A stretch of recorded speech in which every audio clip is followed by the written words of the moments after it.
Your daily escape is brought to you by me, Cassie, with Oddball Escapes.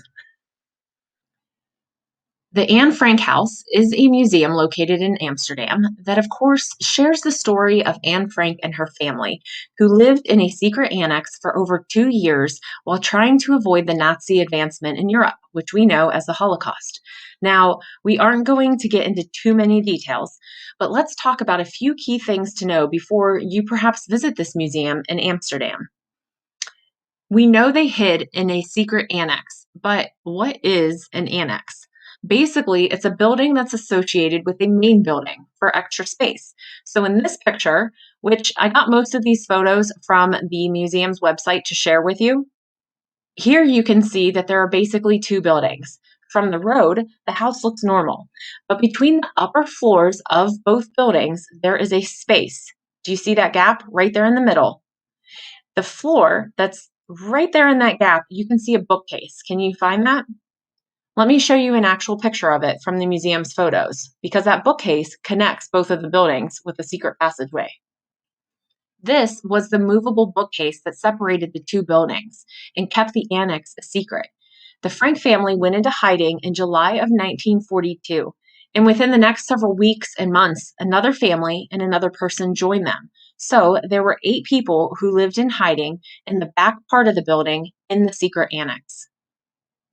This is a picture of Anne's diary where she describes what their life was like. You know, their story wasn't unique. It's estimated there were over 300,000 people living in hiding just in the Netherlands.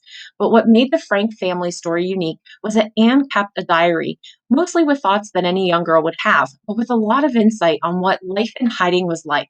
If you haven't read the book, which is basically her diary, I suggest reading it or rereading it before visiting the museum. This is a picture of Anne's room. Like any other young girl, she decorated the walls. You can see drawings, clippings, photos of her favorite actress, and she even had photos of the English princesses Elizabeth and Margaret, which of course is Queen Elizabeth before she became queen.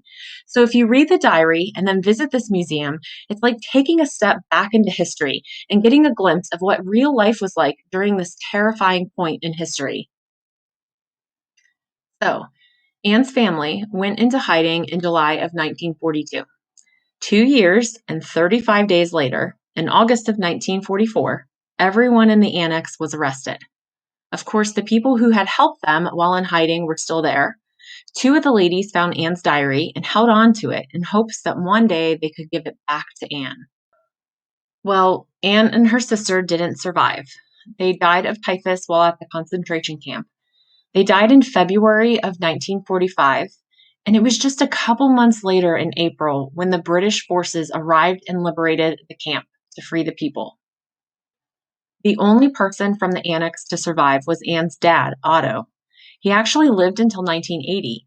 He lived to be 91 years old, but it was him that arranged for Anne's journal to be published. The first version was published in 1947, and the annex didn't become a museum until 1960.